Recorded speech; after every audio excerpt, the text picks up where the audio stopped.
Sanskritization. The term Sanskritization was coined by M.N. Srinivas. Sanskritisation एक process है जिसमें lower caste, tribe या other group के लोग अपर कास्ट की या टॉयज बॉर्न कास्ट की कस्टम्स, रिचुअल्स, बिलीव्स, आइडियोलॉजी या लाइफस्टाइल को कॉपी करना स्टार्ट कर देते हैं।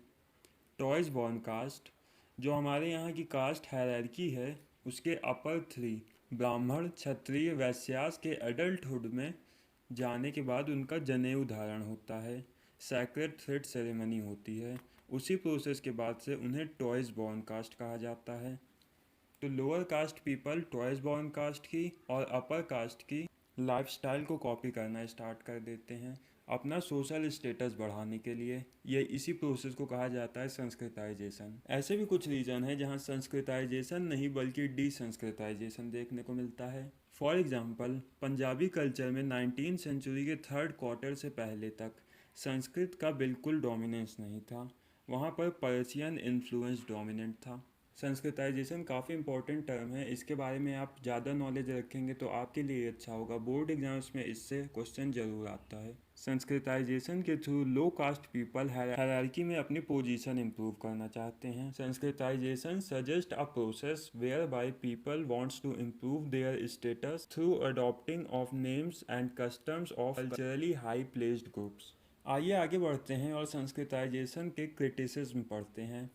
First criticism is it leads to no structural change but positional change of some individual। मतलब संस्कृताइजेशन कोई स्ट्रक्चरल चेंज नहीं ला पा रहा है, वो सिर्फ पोजीशन का चेंज कर दे रहा है, वो भी कुछ इंडिविजुअल्स का। जो अमीर हैं, इकोनॉमिकली स्ट्रॉन्गर हैं, वो लोग अपर क्लास की रिचुअल्स, लाइफ स्टाइल को कॉपी कर ले रहे हैं और अपना सोशल स्टेटस बढ़ा ले रहे हैं। उनका पोजिशनल चेंज तो हो जा रहा है, मगर संस्कृताइजेशन की वजह से कोई स्ट्रक्चरल चेंज नहीं आ पा रहा है। मतलब सारे लोअर कास्ट पीपल को कोई एक अपर पोजीशन नहीं मिल जा रही है हायरार्की में। Next is Sanskritisation accept the ways of upper caste as superior and lower caste as inferior. यहाँ पे ऐसा इसलिए लिखा है क्योंकि अगर lower caste people upper caste को या उनके रिचुअल्स को कॉपी कर रहे हैं तो वो उनको मानते होंगे सुपीरियर, इसीलिए तो कॉपी कर रहे हैं। अगर वो अपने आप को अपने आप में सक्षम मानते तो किसी और को उनको कॉपी करने की क्या ज़रूरत पड़ती। वो दूसरे को कॉपी कर रहे हैं, इसका मतलब उन्हें सुपीरियर मान रहे हैं और ख़ुद को इन्फीरियर मान रहे हैं। संस्कृताइजेशन के थ्रू ये एक्सेप्ट हो जाता है। Third is Sanskritization seems to justify on inequality and exclusion. It applies to belief in purity and pollution. Sanskritisation की वजह से प्योरिटी और पोल्यूशन वाला कॉन्सेप्ट जस्टिफाई हो जाता है। Lower caste people upper caste को फॉलो कर रहे हैं, मतलब वो अपने आप को पोल्यूटेड मानते हैं और अपर कास्ट को प्योर मानते हैं, इसी वजह से वो अपने आप को भी प्योर करने की कोशिश कर रहे हैं। Fourth criticism is it leads to the practice of scolding girls and women, adopting dowry practices and practicing caste discrimination। अगर lower caste peoples upper caste को कॉपी करेंगे तो सिर्फ उनकी अच्छी चीज़ों को नहीं, उनके बुरे चीज़ों को भी कॉपी करने लगेंगे। अपर कास्ट में डाउरी प्रैक्टिस और डिस्क्रिमिनेशन जैसी चीज़ें हमें देखने को मिलती है, जो कि लोअर कास्ट में बहुत कम देखने को मिलती है या ना के बराबर देखने को मिलती है। क्योंकि लोअर कास्ट में जो होती हैं वुमेन्स जो होती हैं वो खुद से बचपन से ही कुछ ना कुछ काम करना शुरू कर देती हैं, इस वजह से उनमें डिस्क्रिमिनेशन देखने को नहीं मिलता है। और अपर कास्ट में हमारे यहाँ अब तो काफ़ी सिनेरियो चेंज हो गया है। पहले उनको एज अ प्राइड माना जाता था और उनको घर पे बैठाया जाता था। इसी वजह से अगर लोअर कास्ट पीपल उनको कॉपी करेंगे तो उनकी जो है निगेटिव प्रैक्टिसेस भी कॉपी करने लगेंगे। Let's move to our next topic, that is westernisation. The change brought about in Indian society and culture as a result of over 150 years of British rules। अंग्रेज़ों के 150 साल राज करने के बाद हमारे ऊपर इंडिया की सोसाइटी और यहाँ के कल्चर को डिफरेंट लेवल्स पर चेंजेस देखने को मिले, like technology, institution, ideology and values etcetera में। इसी को आप वेस्टर्नाइजेशन कह सकते हैं। वेस्टर्नाइजेशन भी एक तरह का नहीं था, there were different kinds of westernisation. आपके बुक के बॉक्स 2.2, 2.3 और 2.4 में इसके डिफरेंट काइंड्स ऑफ वेस्टर्नाइजेशन के एग्जाम्पल दिए हुए हैं। 2.2 में बात हुई है वेज ऑफ थिंकिंग की। John Stuart Mill's essay on Liberty. Soon after its publication, became a text in Indian college.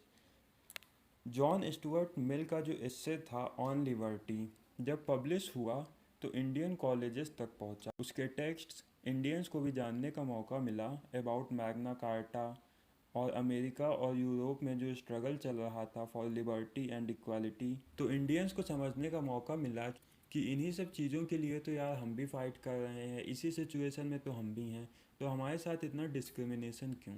इसकी वजह से उनकी वेज ऑफ थिंकिंग मॉडर्नाइज हुई। बॉक्स 2.3 में है वेज ऑफ लिविंग। इसमें देवकी एक हाउस होल्ड वूमेन के मॉर्निंग के ब्रेकफास्ट के रूटीन के बारे में मॉर्निंग के ब्रेकफास्ट के रूटीन के ज़रिए डेली लाइफ रूटीन में आपके खाने पीने में कैसे वेस्टर्नाइजेशन आया वो दिखाने की कोशिश की गई है।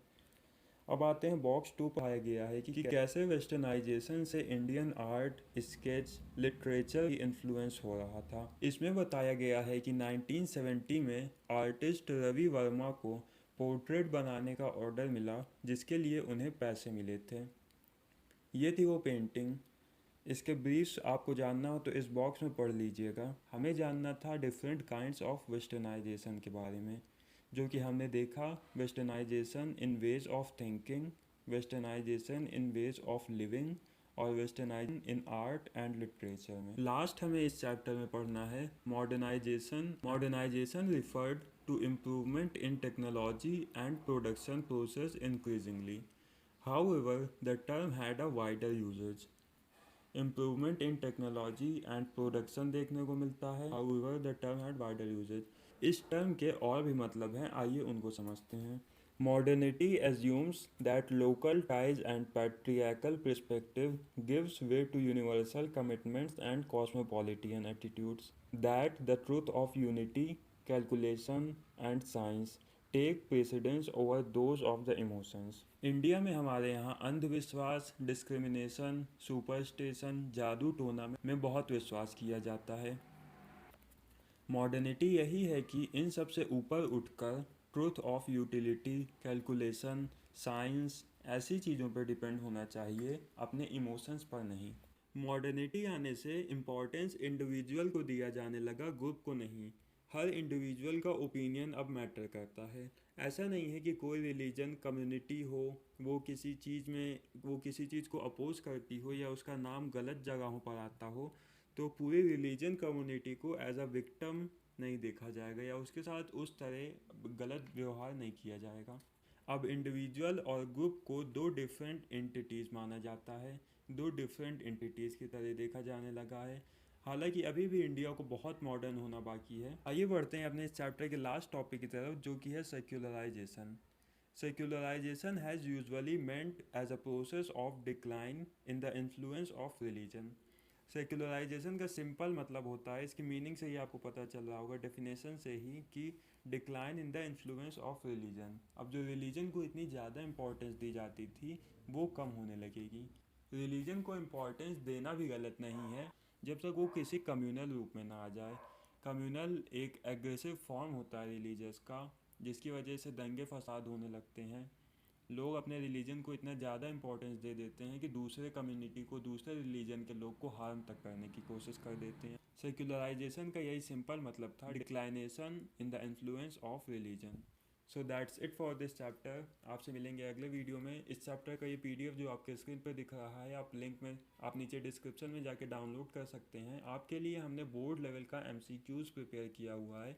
डिस्क्रिप्शन में जाके पहले लिंक पर टैप करके आप उसको दे सकते हैं। जाइए आप दीजिए, अपनी नॉलेज चेक करिए और अपना स्कोर हमें कमेंट बॉक्स में ज़रूर बताइएगा। Best of luck, see you in the next lecture. इसी के साथ यहाँ हम इस वीडियो को समाप्त करते हैं। आपसे मिलेंगे अगले वीडियो में। अगर आपको इस वीडियो से कुछ सीखने को मिला या हमारे चैनल से कुछ मदद मिली है तो चैनल को प्लीज़ सब्सक्राइब कर दीजिएगा और अपने दोस्तों के साथ शेयर भी कर दीजिएगा। तब तक के लिए थैंक यू।